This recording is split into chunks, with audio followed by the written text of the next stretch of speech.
내부 정보를 이용한 투기를 막고 부당이득을 몰수하기 위한 이른바 LH 방지법들이 만들어졌지만 정작 최근 문제가 된 LH 직원들에게는 소급 적용할 수 없어서 비판이 거셌는데요.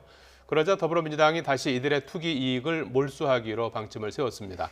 위헌 소지를 어떻게 최소화하느냐가 관건인데요. 민주당은 특별법 제정 대신 기존 범죄수익은닉규제법을 고쳐 소급 적용하는 방안을 추진하는 것으로 YTN 취재 결과 확인됐습니다. 이경국 기자입니다. 전국민적인 공분을 불러온 LH 사태. 이에 국회는 지난 24일 부랴부랴 LH 방지법들을 본회의에서 처리했습니다. 그중에는 불법으로 얻은 재산상 이익을 몰수하는 내용도 담겨 있습니다. 물론 앞으로 벌어질 행위에 대해서입니다. 처음엔 부당이득 몰수를 이번에 문제가 된 신도시 투기에도 소급 적용한다는 내용이 담겼는데 상임위 논의 과정에서 빠졌습니다.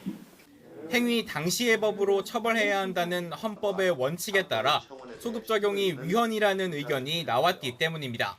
소급 적용해서 몰수하는 조항들이 부직으로라도 반영되지 않은 부분을 상당히 아쉽게 생각합니다. 상당히 주장을 많이 했었는데 좀 아쉽고요.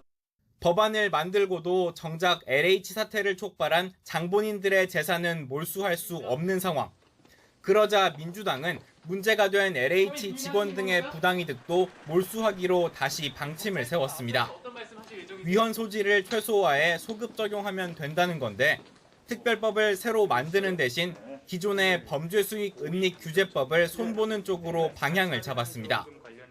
민주당 핵심 관계자는 YTN과의 통화에서 법적 검토를 마무리한 만큼 지도부 보고를 거쳐 조만간 세부안을 발표할 계획이라고 밝혔습니다. 이낙연 상임선거대책위원장도 소급 적용 조항이 빠진 건 민의를 받들지 못한 거라며 입법을 약속했습니다. 이 같은 방안은 부동산 불법 행위 근절 종합대책을 논의하기 위해 내일 열리는 민주당과 정부와의 고위 당정협의에서 다뤄질 예정입니다.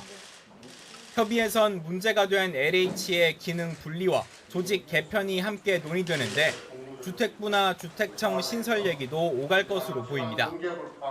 공직자 재산 등록 대상을 더 넓히고 공기업의 윤리 경영을 촉진하는 방안도 결정될지 주목됩니다. 당정에서 조율된 내용은 모레 문재인 대통령이 긴급 소집한 반부패 정책협의회를 거쳐 확정될 가능성이 큽니다. YTN 이경국입니다.